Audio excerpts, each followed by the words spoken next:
Hi everyone, this is a wrap up for week three. In Jake Andrews' lecture, he talked about structure and time, so I'm going to talk a little bit about that as well. Um, One way of thinking about the two different kinds of structure for narratives is linear and nonlinear, and I'm borrowing that from Madison Smart Bell and his book Narrative Design. I have a chapter up in the craft section, the file section of the website, that contains a couple chapters from his book in which he talks about the difference between those two things, and also goes into a little more depth about linear storytelling. I'm not going to spend a bunch of time on linear storytelling. Most of you have probably encountered these ideas before. So I'll just mention that one of the common ways of talking about linear storytelling, that is storytelling that relies on chains of cause and effect, is the Freytag pyramid, named after the literary critic who invented it. It includes some kind of exposition, rising action, climax, falling action, and resolution, although occasionally one or two of those elements might be out in a different order. So you're probably familiar with that. Also from theater, three-act structure in which you have a setup, a confrontation, and a crisis in the acts, different acts. And usually you also have an external story, what the protagonist is trying to get that's sort of out in the physical world, an A story, and a B story, what they're trying to get that's more internal or emotional. So, Odysseus wants to cross the sea and go to Ithaca, but internally, really, it's more about kind of a homecoming and or restoration of his place in the society. Okay, so something that you might be less familiar with is nonlinear approaches to storytelling. So this kind of approach shows relationships between events or people or images or themes which are not, or at least not entirely or primarily, generated by sequences of cause and effect. And in her book Meander, Spiral, Explode, Design and Pattern in Narrative, Jane Allison looks at stories that other people have written, and also looks to the natural world for other ideas for how to arrange things in stories that are different than just this sort of linear cause and effect. So she gives one example. She calls it the whirlpool, in which a story starts at the outskirts and pulls inward until we're at the middle of it. You might have a series of different perspectives on the same event, for example, that ends with a greater understanding. If anyone has seen the film Rashomon by Kurosawa, it functions in that way. There's another form she suggests, radial. There's some trauma that launches the plot, and then we get one reaction, and then another reaction, and then another reaction. So the effect is more sort of cumulative. Honeycomb, a set of scenes that border each other but don't really ever enter into one another's space. So you might have a set of characters who exist in the same world but never really meet. You might have basically slices of life. And Meander, a story that unfolds through a series of digressions. Sometimes it loops back, sometimes it wanders. I will say with this, there's a certain amount of risk involved in stepping away from the kind of tried and true linear narrative. So you're probably, before deciding that this is the shape your novel is taking, you might consider whether or not something more conventional might work. But if you're really interested in experimental writing, or you feel that your novel is doing something is coming to you in an unconventional way, you might find models in that fit what you're doing that look more like this. And if so, I would highly recommend this book for some help thinking through these other kind of structures. I want to mention one example of Meander. There's a collection of stories that's generally really well regarded by other writers, by Dennis Johnson, called Jesus' Son. And it also helps that he came out of the Iowa Writers Workshop, and or at least rather, he taught here for a while, I believe. And these stories are sort of set in Iowa City, so people have a kind of fondness for them around here. It's one of my favorite collection of stories, but it really is emblematic of this sort of meander style. So in the book, it's a story collection that all has the same narrator. So it's not a novel, but it's in some ways kind of partakes of some of the continuity of a novel. And fun fact: the narrator is it's told in first person, and the narrator never tells the reader directly what his name is, and he's only referred to by other people sort of by name twice, and in both instances they're insulting him and calling him a fuckhead. So he's sometimes known in the literary criticism of this book as the fuckhead narrator, which I think is kind of funny. Okay, so there. I'm going to read you from I believe it's the second story, a paragraph from the second story in the collection called Two Men. I met the first man as I was going home from a dance at the Veterans of Foreign Wars Hall. I was being taken out of the dance by my two good friends. I had forgotten my friends had come with me, but there they were. Once again, I hated the two of them.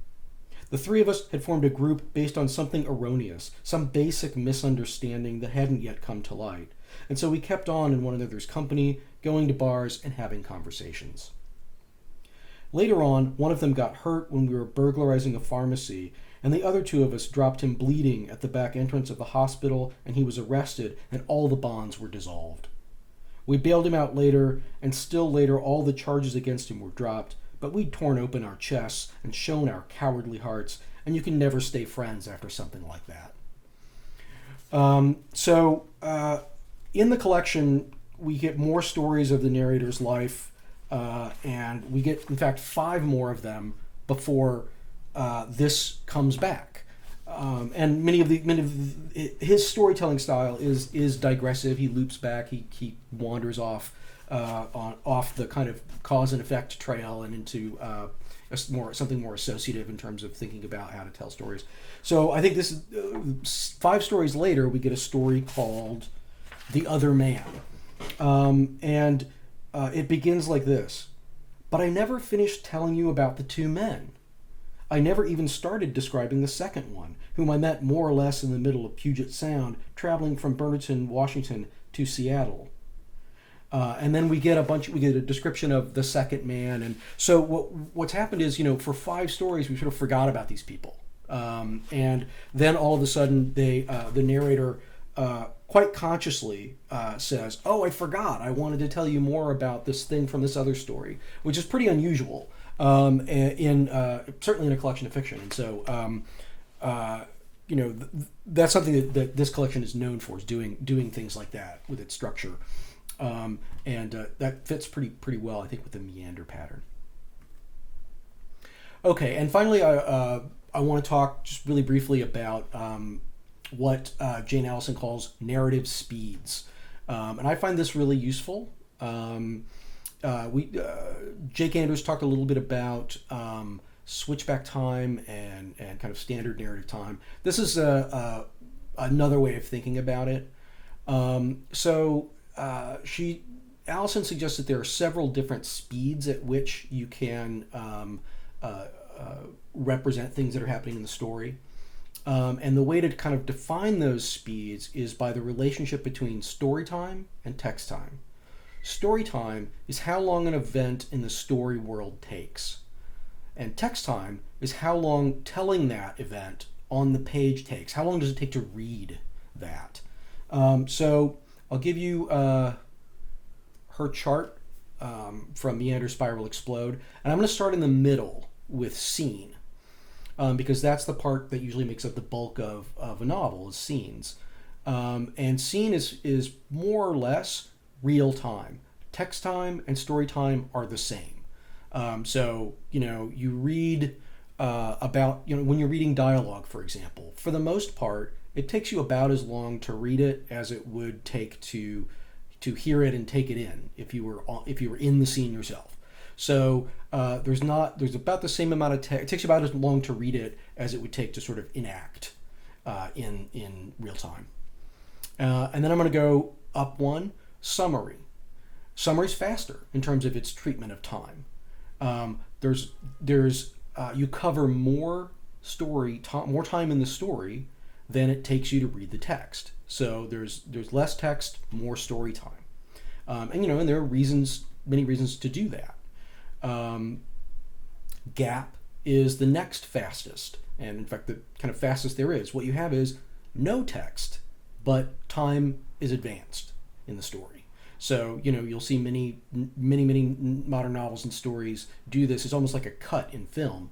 You'll have something happening, and then there'll be a blank space, literally blank space on the page, and then a new paragraph will begin after that space that might say, like 3 days later, or not clearly indicate that time has passed, but you figure out from context, oh wow, we've skipped some time. So there's been no text to describe that missing time, but we've moved forward in time in the story.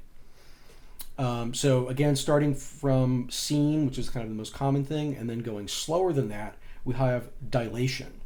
That's where we have more text time than story time. So, for example, there might be a lot of description of a person or a scenery or a character's thoughts that go on for a long time, longer than it would take for the scene to play out in sort of phenomenological time, like our own experience of time. So why might you do that? One example I think of is a story about a tattoo artist that or a woman who falls in love with a tattoo artist. Their first meeting is in a dilation. It takes a lot longer to tell us that what's going on in that scene than in other scenes.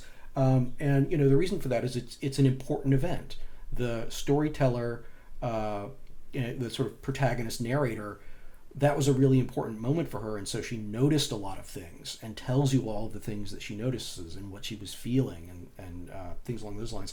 So dilation is provides you with an opportunity to really emphasize a moment, or simply to if based on how you're thinking about tension, if you just really want to slow things down.